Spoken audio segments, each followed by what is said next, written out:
in many cases, you start with the innovation, but it's not enough. You have to build something on top of that, and that typically is the insight. That insight is how that innovation actually takes root, how it has impact, why it's meaningful. And I'd argue the type of entrepreneur that starts with the innovation usually is what I'd call an innovation-based entrepreneur. Well, there's another typology of entrepreneurship, as a matter of fact, that starts in a very different way. How many of you would start this way? Start with the idea and then start to find a market for it. Any of you? Okay, a lot of you are raising your hands. I think that's a typical modality, right? Ideas are inherently valuable, but ideas that are applied are invaluable.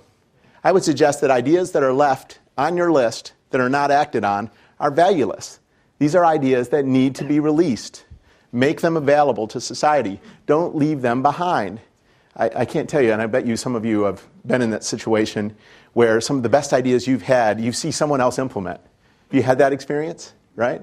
You just let the world just pass you on by because you hadn't had the time to make it happen.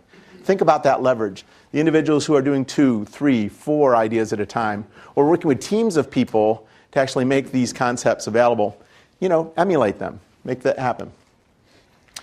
The second piece is a game-changing solution.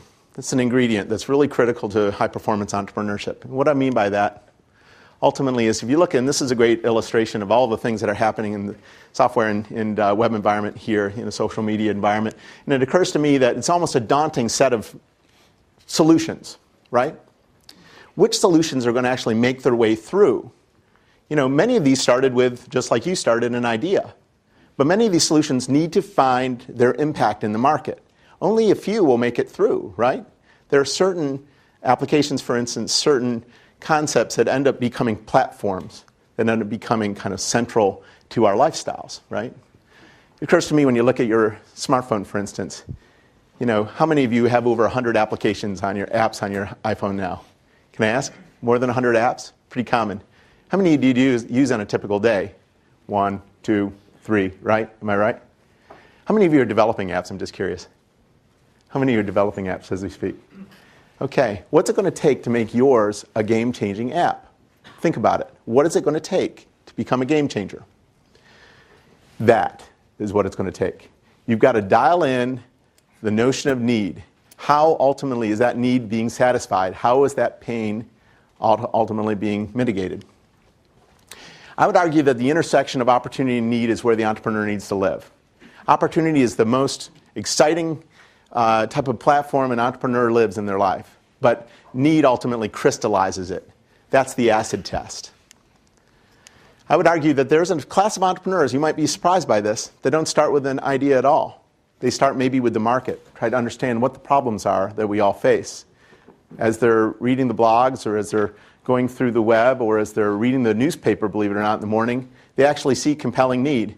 And on top of that, they define a real customer in their mind. They see a customer. I call that the beachhead. That need is critical. And I would argue that that kind of entrepreneur is a marketplace entrepreneur. They don't start with the innovation. They start with the problem. And then they acquire innovation to solve the problem. These are conjoined and they match. So the market's my wisest teacher.